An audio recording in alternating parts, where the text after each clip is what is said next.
I am pleased and honored to be with you here on this occasion to participate in the ritual enactment of commitment between Valley UU Congregation and my colleague and friend, Sarah Oglesby Dunnigan. What a moment!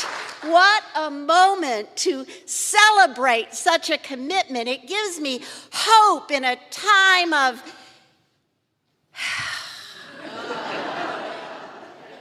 I don't even know how to describe the time we're in. Now, I will not release a litany of the challenges before us as a nation and a world.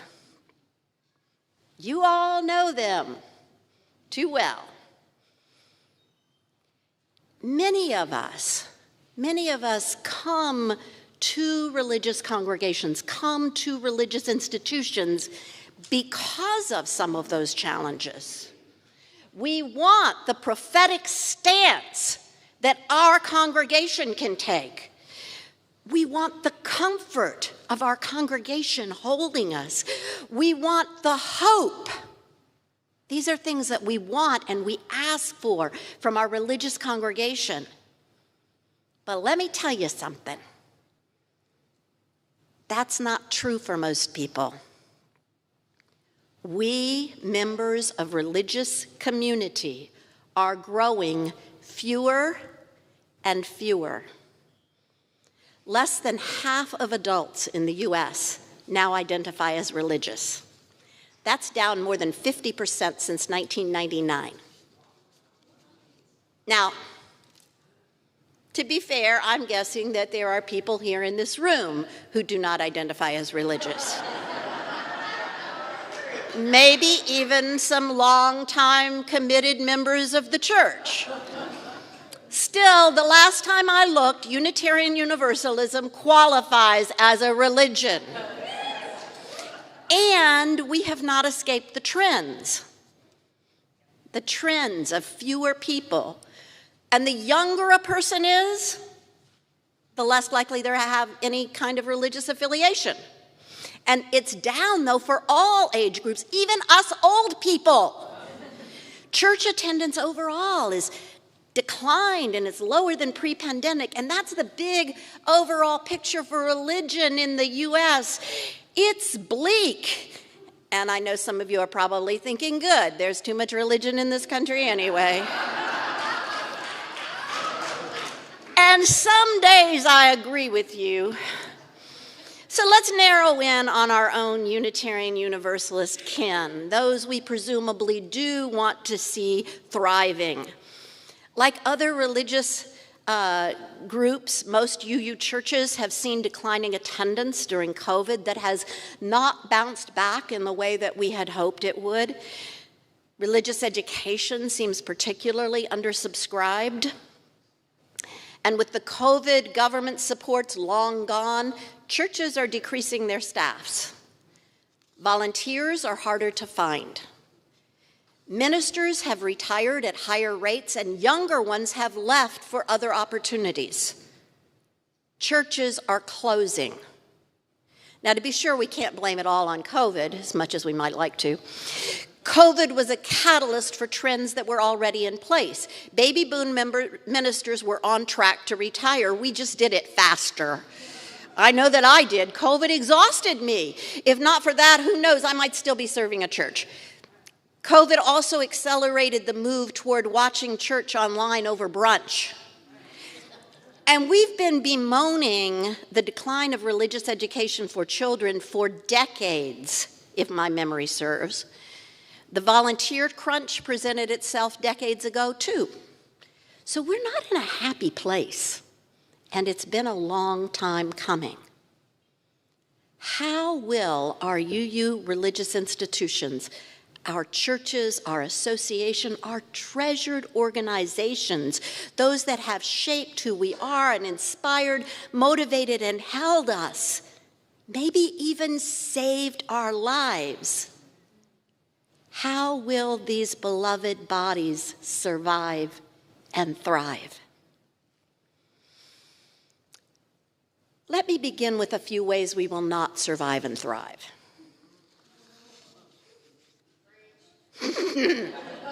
First, we cannot turn back time. We cannot try to recreate those special moments that drew us into Unitarian Universalism, whatever they were. They no longer apply to where we are today. We are not going back to the 90s or the 60s or whatever golden age we might recall. Not going to happen. We can recognize with wonder and awe and affirmation the experience we had then. We can celebrate our history, but it is that, history. What worked for previous generations is no longer relevant. We've moved on, which calls for a rethink of how we have done things. And as we are rethinking, we cannot waste time arguing, blaming, and pointing fingers. We can analyze, discuss, make a case for whatever way we think will be the direction we can move. We can disagree. What we cannot allow is for that disagreement to degenerate into making our precious loved ones in our churches into opponents. We need to be in this together. Let's assume that everyone in the congregation wants us to survive and thrive, that everyone associated with the UUA is looking for what's best. Let's recognize that the challenging times we are in increase our anxiety and can push us towards scapegoating and away from our best selves. Let's resist those temptations and stick together rather than degenerate into a House of Representatives situation.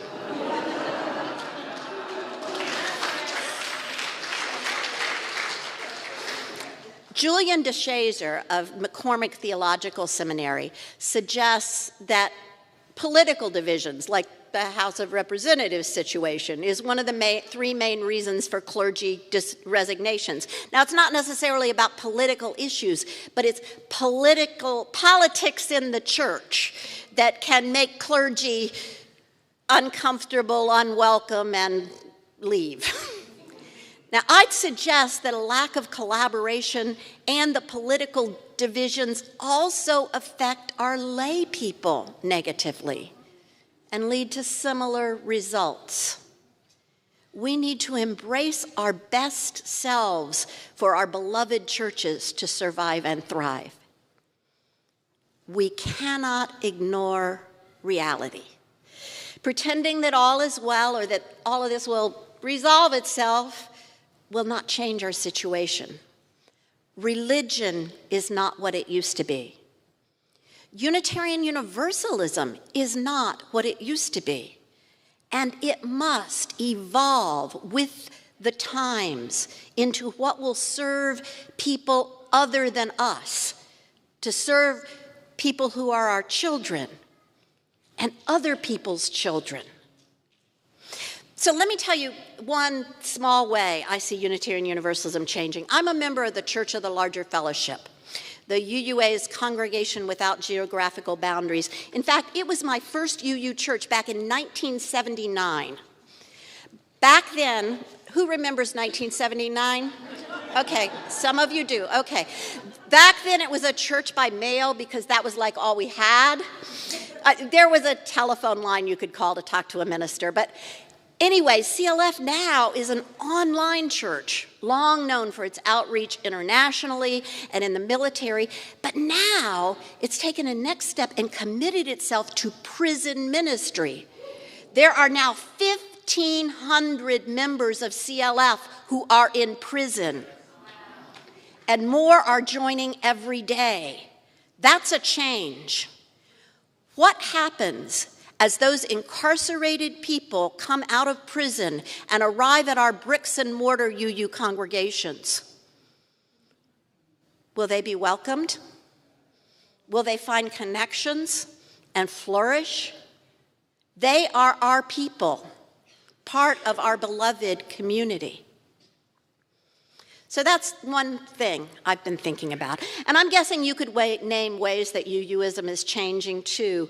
And they may be ways that you're happy with, or ways that you're not, but we can't deny the reality or push it back when people's lives are at stake, as they may be with those UUs behind bars. We are an evolving faith. In new member ceremonies, when I was an active congregational minister, I used to remind people that with each new member, our congregation changes. The identity and mission of the congregation gradually shifts as different people arrive and are part of us, because their voices combine with ours to create the body that we form together. And that's key to how we will survive. As individual churches and as the UUA, we will evolve with our membership and with the challenges of the times we confront. More and more, we are coming to understand ourselves not as separate individuals with differing ideas about God and humanity, but as a deeply, truly interdependent, covenanted community, bringing our doctrine of love, our prayer of service, and our calling for justice into a hurting world. Together, to survive and thrive, we need one another. As our individual churches struggle, we find our churches needing one another. The circumstances force us to do what we probably needed to do long ago: work together more deliberately and effectively. We need to collaborate. Or in the words of Julian DeSager, who I mentioned earlier, we need church as a community of collaborators. And Valley UU congregation, let me tell you how lucky you are. Your minister, Sarah Oglesby Dunnigan, Reverend Sarah is one of the best collaborators out there. When she and I were in Kansas, she serving the fellowship in Topeka and me the fellowship in Manhattan, we created all kinds of joint efforts. We trained our worship leaders together. We gathered UUs from all over the state to learn about and act on state issues. We did pulpit exchanges. We had Soul Matters workshops. And when COVID hit, we put together a whole summer schedule of joint online services so that ministers and lay leaders could breathe, could get a rest, and get inspired. Sarah led many of these efforts. And she reached out beyond UU congregations, because if we're going to recognize the interdependence within our UU network, we also need to acknowledge that we are not isolated in UU community. We live somewhere. We need others. And y'all already know this. So you work together with UU Jazz, with Paz de Cristo, with the Valley Interfaith Project, with Partners in Education, and other groups in the community to accomplish what none of us could do alone. It's not about who gets credit or even doing it exactly as we would if no one else were part of the effort. It's about moving all of us toward a better world for everyone. So, how are we going to survive and thrive? I have no easy answer.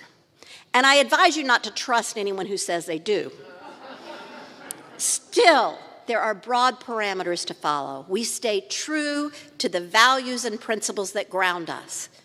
We open ourselves to the other voices in the room and outside of the room, hearing all, recognizing that the wider we draw our circle, the more closely we need to listen. We collaborate. We create. Valley UU congregation, you have a solid partner in this effort. Congratulations on this occasion of recognizing the shared commitment between your congregation and your minister.